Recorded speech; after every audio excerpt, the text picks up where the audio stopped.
आरती माँ महामाया की, माई चंद्रहासिनी की। आरती माँ सर्वमंगला की, माई हिंगुलाजनी की। आरती माँ बंजारी की, माई माँ मड़वरानी की। आरती माँ बमलाई की, माई माँ समलाई की।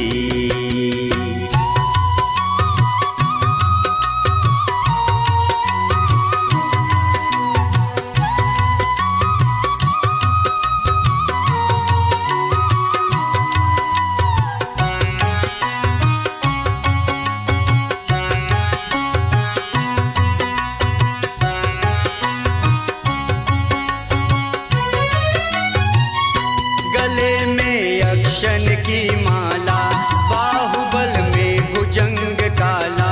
श्रवण में काल सर्प कुंडल, प्रभा विधु कोटि मुखमंडल। माथे लघु बिंदु, भाल में इंदु, नयन जल सिंधु। तनुज बन एटभ तारण की, माई सिंह वाहनी की। आरती माँ महामाया की, माई चंद्रहासिनी की।